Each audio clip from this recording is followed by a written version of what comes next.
Good afternoon, everyone. It's Shamila Ramjawan coming to you from the Red Corner Chat. This afternoon, I have a very inspirational guest, Nishani Ford.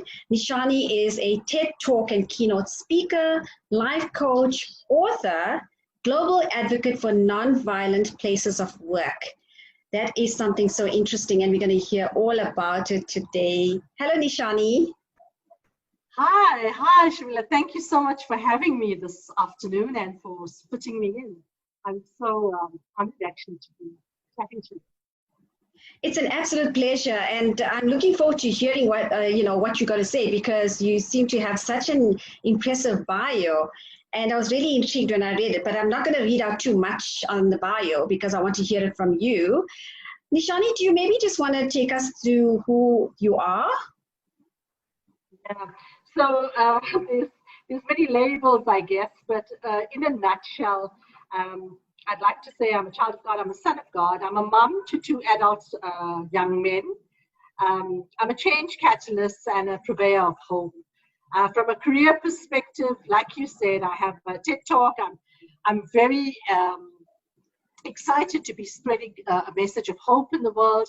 I have 25 years experience in the learning and OD space, both nationally and globally. And yeah, I'm a speaker, I'm a coach, I have a book published. So in a nutshell, I like to think of it as a diamond with many facets. And a diamond you are, because you're doing such amazing work. Nishani, I'm very interested in this advocate for nonviolent places of work. I know we're going to go into lots of other stuff, but I mean, this has just caught my eye. Do you want to take us through that, exactly what it is, how you formed the organization, what the intention is, and how you're actually going to sustain that? Yeah, so we've been talking a lot about South Africa, and many of you will have aware of the cliche, if you want to call it, of GBV, or gender-based violence. And the work that I do, and gender-based violence is a very, very important topic, don't get me wrong, but it deals mainly with the violence that is faced at home, which is domestic violence. What we fail to deal and to talk about and to address is the violence that is faced in the workplace, because there is violence in the workplace, and that can be sort of non-physical, even non-verbal. But what I do is I work in the place of prevention of sexual violence and abuse in places of work. Many organizations, many faith-based organizations, nonprofits as well, also work in the space of children. You know, we work with children, we work across the board. And who is protecting those children from predators? Who is protecting those children from even digital predators, you know? And who's protecting their constitutional rights when people are taking photographs or doing things that are, you know, not agreeable. I have found, I mean, you know, just a little case of where we were working in Soweto, and women were prepared to do sexual favors for a tin of fish. You know, that's how desperate the situation is. That's how desperate our plight is. And we have this power and vulnerability space where we have people who are vulnerable, because a hungry person is a desperate person. You know, and so you have this person who comes in as an aid worker or a Salvation Army or even a faith-based organization. And, you know, they can be sort of power differentiators, which means they will do favors in exchange for sexual favors. And it happens in the workplace. I mean, you know, we laugh about it and we say, you know what, she slept her way to the top, you know. But that phrase didn't come out from nowhere. I mean, it is an expectation sometimes in the workplace for women to exchange sexual favors, for people to experience bullying, discrimination, cyberbullying, group bullying as well, and all kinds of sort of exploitation in the workplace that goes under the radar because people are afraid to talk about it or have no platform to bring this up. And it is happening. And so we've got to address it. We really have to address it. So that is about the work that I do in the space of creating non-violent places of work. I do it globally at the moment. I work in over 90 different countries and set up a framework for an international INGO in the space of learning and development. So much in the space of preventative work. Yeah. And how do you go about doing it? Is it sponsored, or, you know, is it an organization? So I have a consulting business, which I am currently launching. And basically, it's not a non-profit organization. It's a consulting business, and I go in and I assist companies and organizations to set up measures, to look at their policies, make sure their policies are aligned. Because what's happening in the workplace is that it's being kind of swept under the HR disciplinary processes, and that's not enough. That's clearly not enough. And, you know, many women are victims of this type of violence in the workplace, which sets them back economically and to be able to move in their careers. So to answer your question in a nutshell, I have a consulting business where I have a team that we work together and we set up policies, we look at measurements, we look at the training aspect itself of this, and we look at how do we look at investigations. I'm also a trained investigator in the space. And how do we look at investigations? And then how do we actually provide tangible victim support that is actually going to protect the individual being impacted? So do you find that people come forward when they are in such situations? No. There are many barriers to reporting. People are very scared to come forward. And so you have to create an environment that's conducive to people wanting to report on this. I find that it's important to not to completely disrespect or disregard the HR stream, but to have individuals or champions that one could call focal points in the organization where people could report to. That would be a safe and confidential place.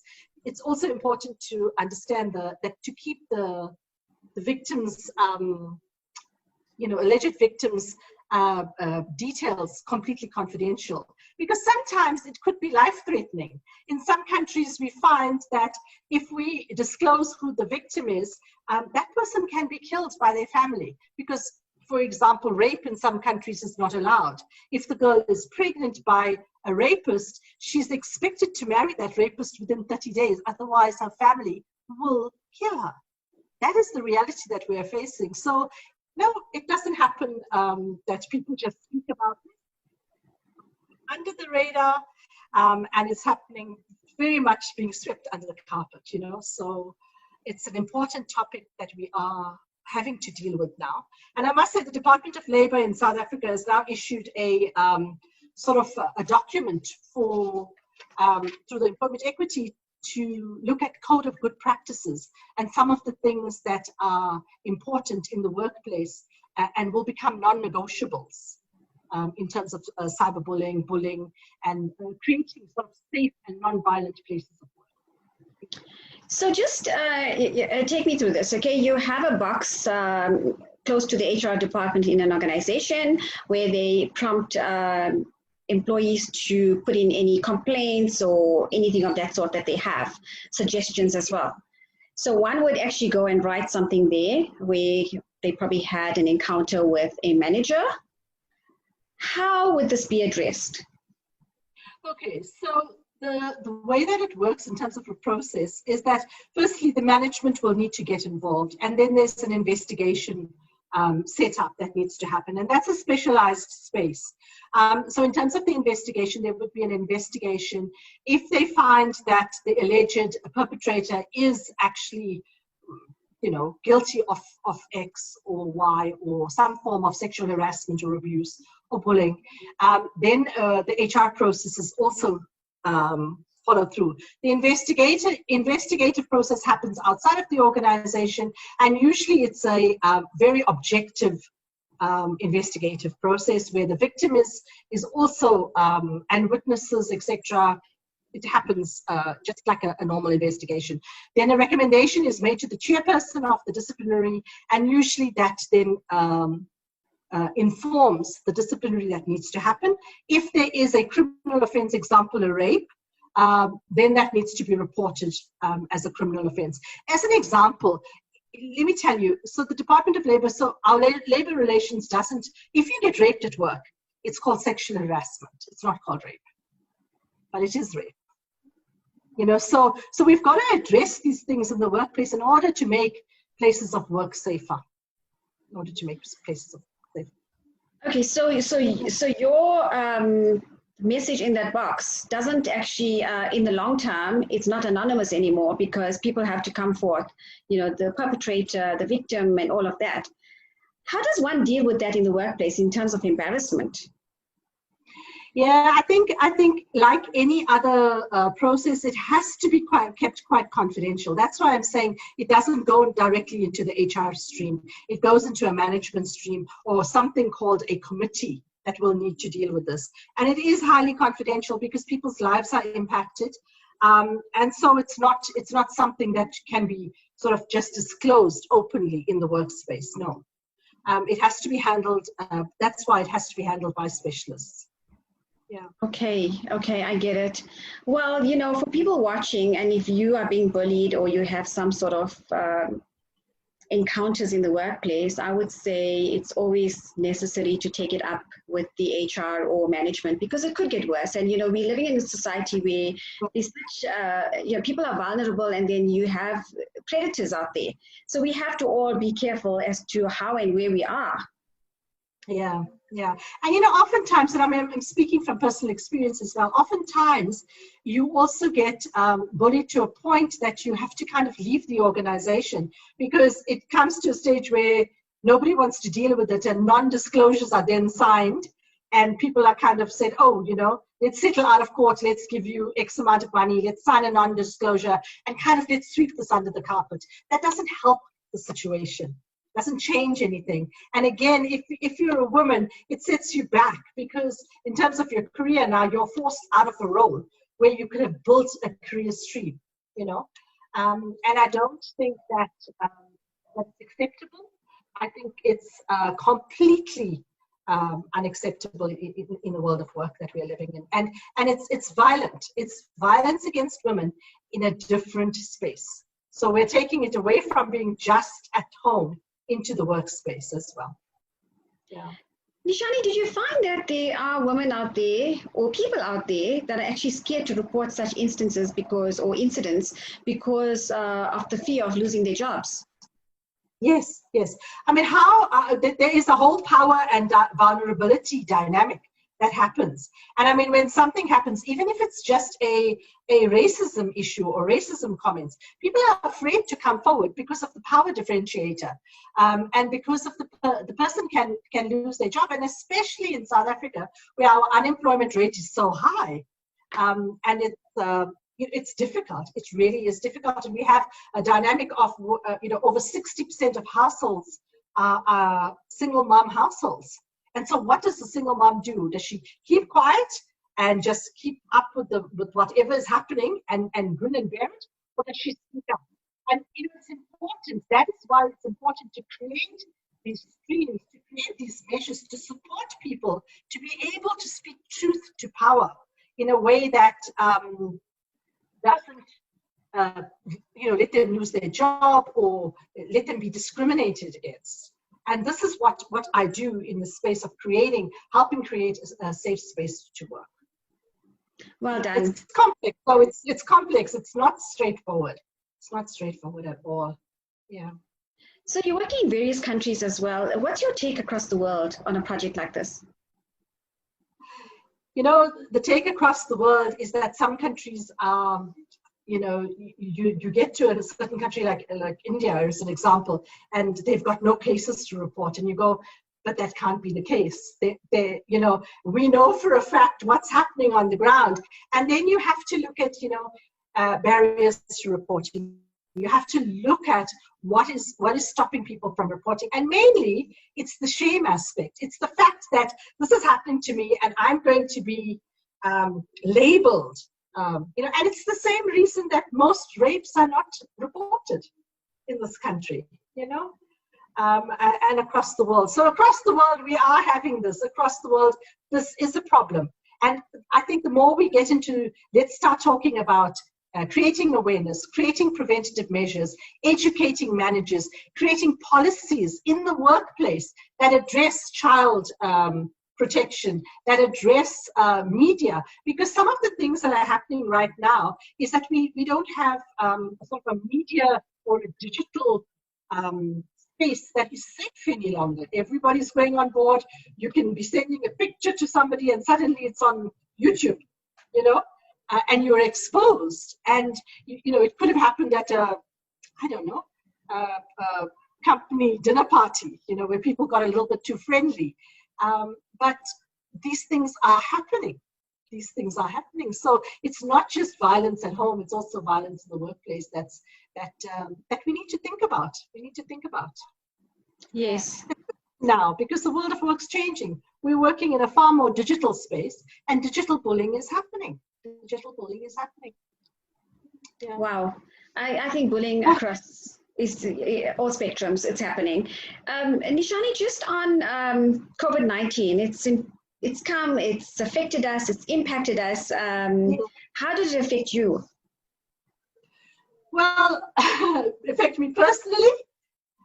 Yeah, COVID-19 has been quite an eye-opener, I think, for us in the world of work, and from a personal perspective as well. But I mean, there's many, I guess I'm an eternal optimist, Shamila, because, you know, there's many things that have happened. People have been sick that are close to me. We find ourselves locked in our homes.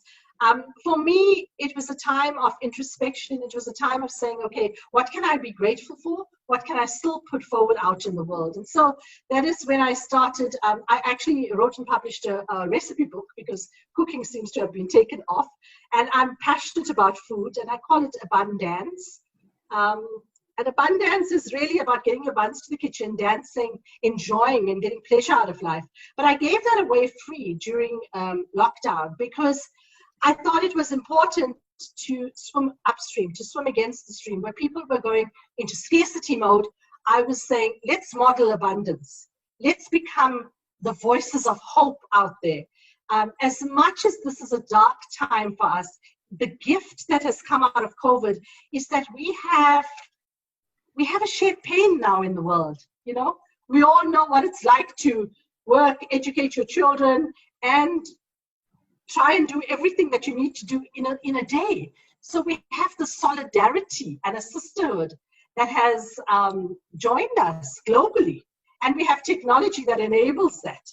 So for me, I think there's been pros, but there's been cons, but there's also been lots of pros that have come out of this. And I think I've never seen a time where people are wanting to connect and wanting to be far more empathetic and compassionate in this world.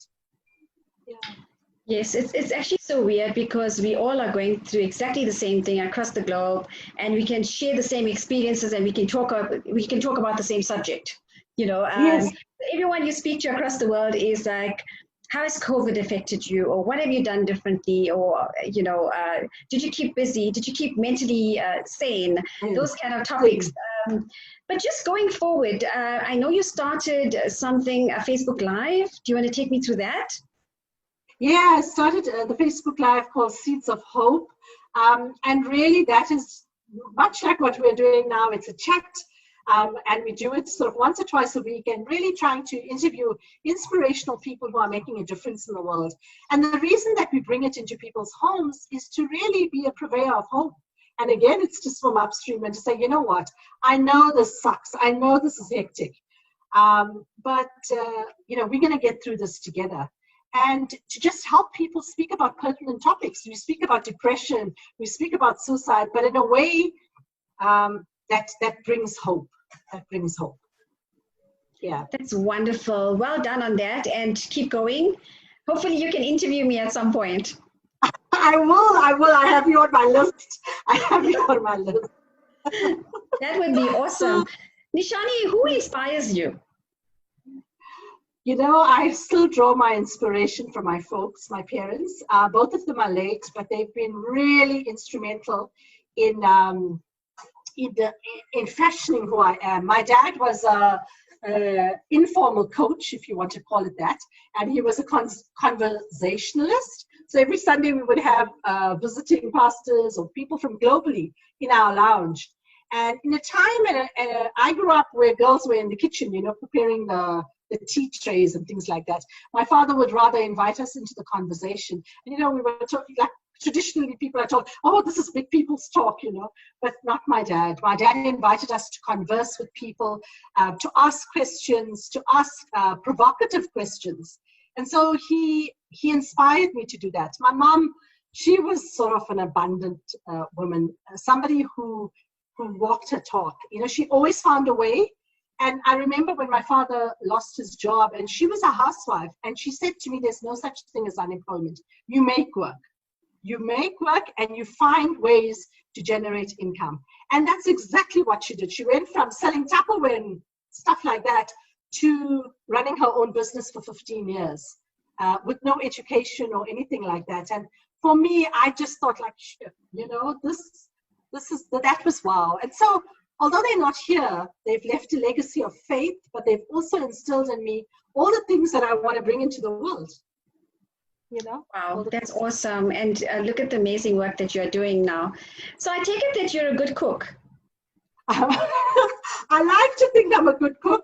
My children will tell you that they grew up on sandwiches, and that is very true. I only started cooking probably about 3 or 4 years ago. Oh my goodness.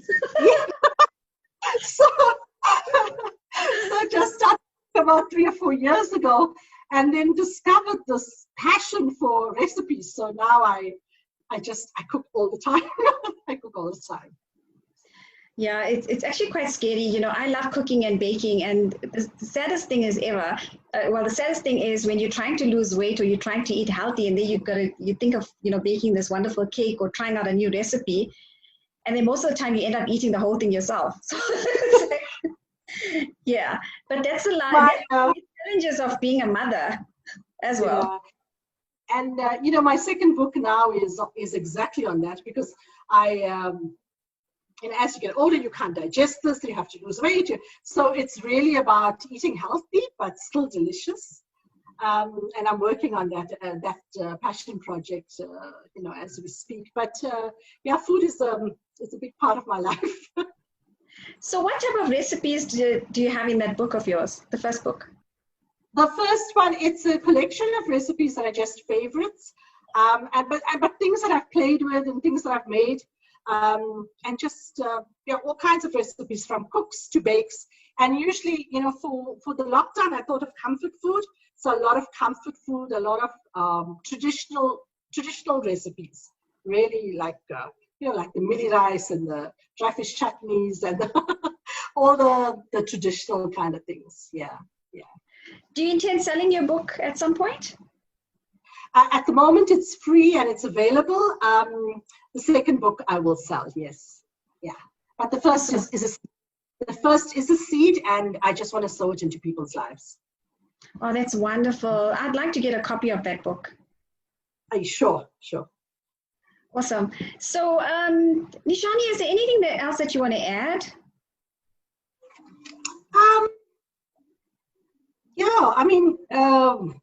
We want to, I just want to say that I have lived experience and work experience that I bring together. And for me, the political is very personal. When we speak about gender-based violence, I have survived 13 years of abuse in every way or form possible. So I bring that experience, as well as all my professional experience and my studying and all of that stuff, and my years of working in the world of work, into a space where the offering is not just theoretical, but it comes to it is so practical that it's easily implementable, and it's from a ground and a grassroots level. It's very pragmatic. And I just want to say, it's important to know that this is not just a head thing, but from a heart and a lived experience. Yeah. Do you want to share any of that? Sure, Shamila. I met him on a ship, gorgeous as ever, gorgeous as ever, the most beautiful blue eyes, skin like a Greek god. And it was love, it was love. And we were married within sort of 9 to 10 months within that first year. And the first year of marriage was wonderful. And we were going to sail the world or, travel the world and just share God's love and have a big impact. And after, having my first little one, I brought my son home. He was 6 days old. And I put him down in the cot. And for the first time, he used violent words against me.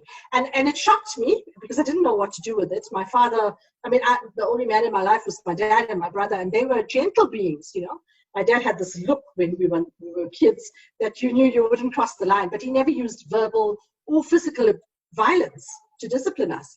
And so I didn't know what to do with that. And so I kind of went into shock. But long story short, it was 13 years. It was very violent. It was a space where, there was a time where I had a knife to my throat and I thought I was going to die in front of my children.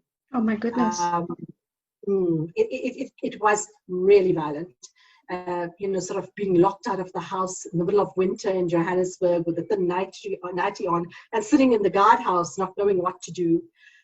Just horrible, unspeakable things.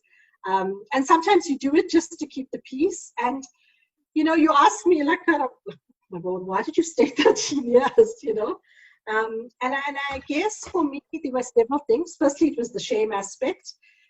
Secondly, it was a failure because it was a mixed race marriage. And, everybody was like, oh, don't do it. And then you're kind of like, oh, you don't want to be the only one divorced in your family. It's always the case as to what would the people say? What would people say? You don't want to believe this is actually happening. So you go into the stages of grief, you go into shock, you go into denial. But in a nutshell, it's about this, you put a frog into boiling water, it will jump out immediately. But if you put a frog into cold, cool, beautiful water and slowly boil it, it won't jump out. It will just die. And I think for me, that's what happened. I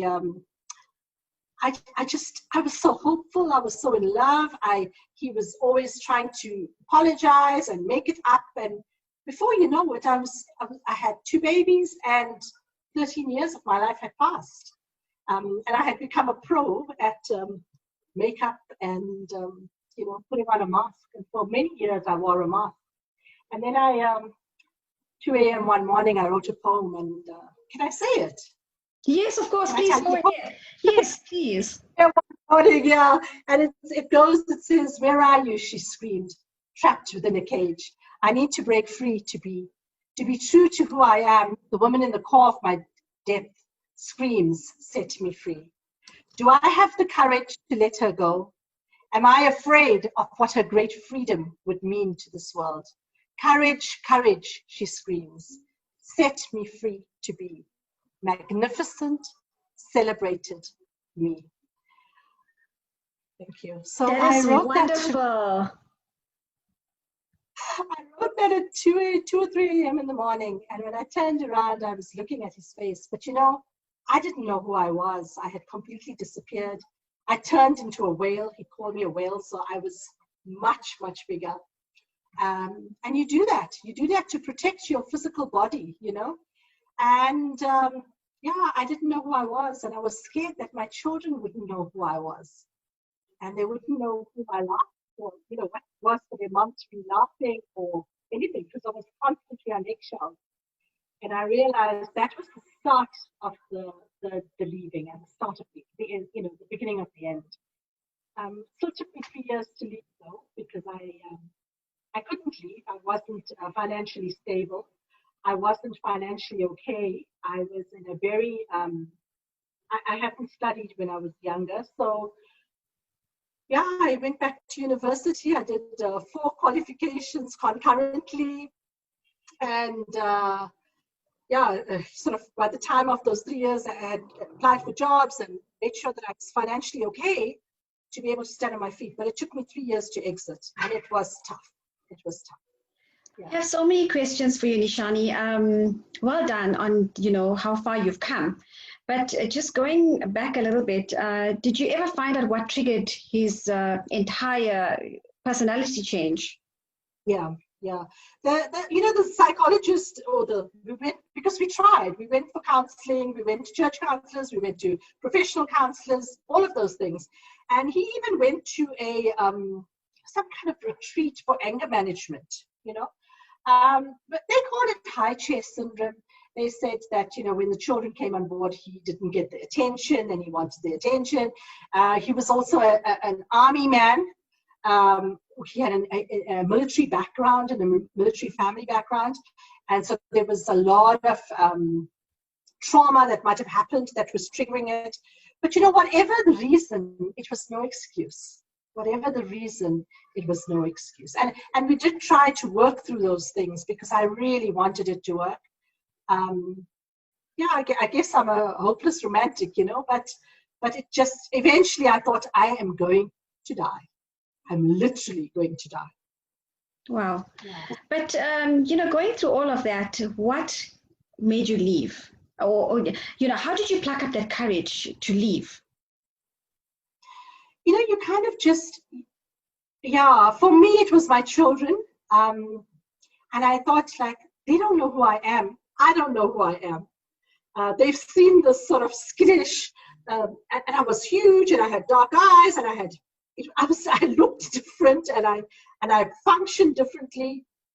And I just thought, if I stay, they're going to think this is okay. They're going to think this is normal. And I didn't want that cycle to continue. So for me, it was important to leave for my boys. It took me 3 years almost after I left or divorced him to get them to treat me well. I remember they used to still sometimes they used to use swear words on me, when they got angry. And they were young boys, 7 and 10 at that stage. And I used to take them to Mug and Bean for an ice cream or a milkshake and teach them how to treat me. When I remember taking my younger son to work with me, and I worked at one of the major banks, and the whole day I said to him, "How was it at work?" He said, "Mom, I had to open doors all day, I had to greet people, and I had to teach him that this is just good manners. This is how we treat each other," because they had no idea how to treat their mom. They were still wanting to treat me the way they saw their father treating me. And I had to spend 3 years with them, just teaching them good manners, teaching them this is not acceptable in the way that you talk to mom. And so it was tough. It was tough. I can really imagine what you went through. Last year or the year before, I went to India and I spoke to some of the women in the slums in Agra. And exactly the same, the early marriages, teenage marriages, and then they get beaten by their husbands. They have nowhere to go because they're illiterate, and they stick through all the abuse. They're living in basically shacks where the children are living in the same place, in the same room, and then the father abuses the mother. I mean, we saw the one woman that had bruises from head to toe. She had a black eye. Young women that would not even retaliate because she can't. He would most probably kill her. So I can imagine what you went through emotionally, physically, and also with your children turning against you and doing what the father was doing because they thought it was right. They thought it was okay. They thought it was normal. And I had to break that cycle, and I had to teach them, and it was hard. And I mean, I identify with some of those women in Agra because there were some nights that there was, you just keep quiet because you have to survive. You think if you die, what will your children do? You can't leave your children to this. So you just keep quiet and you don't retaliate and you disappear. You disappear. Yeah. Well done to you. I mean, look how far you've come, and I'm sure you raised 2 really awesome boys. How old are they now? They are now 22 and 19. Yeah, 22 and 19. Yeah. Well, there's always light at the end of the tunnel, Nishani, and you've made a name for yourself, picking up the pieces, getting out there, studying, just growing and developing yourself. Well done. Thank you, thank you. And, it's important to know as well that, when you're going through something like this and you come out of it, it's important to know that your story matters and your story can also heal. It is our I feel it's our responsibility to break the shame cycle and to tell that story, because for me, it was a chapter in my life. It happened. Yes, it happened a while ago, but you know what? It happened. And it's not my whole life. It's also not all of who I am. So it's a part of my story. It's a part of my journey. I'm not defined by it. And it's important for somebody going through this to know that it's just a chapter. It's just a chapter. And what I like about it is you've actually now you're going out into the world to talk about it and to help others. Mm. So that says a lot about the person that you are, because you want to put a stop to this. And that's what all, the activists, the gender-based violence activists are about, because we want to go out there and we want to, tell our piece, and maybe we'll help somebody, we'll inspire them, and we'll give them advice as to what to do. So did you actually contact Department of Women in terms of, I know they have a program with gender-based violence now, and they're busy drafting a whole lot of policies. Did you ever get in touch with them to get involved? Not yet, but it is on my list. I will do it. And I think it's very important that we do forge ahead with it, in terms of that. Yeah. Thank you so much for coming on board. And I'm so glad that Dr. Dashiegavin actually asked me to get you on the chat, because she nominated you to chat to me, because she said you are such an inspirational woman. She was actually going to come on and just to say a few words, but I don't think she's connected. But anything that you'd like to say to Dr. Dashiegavin?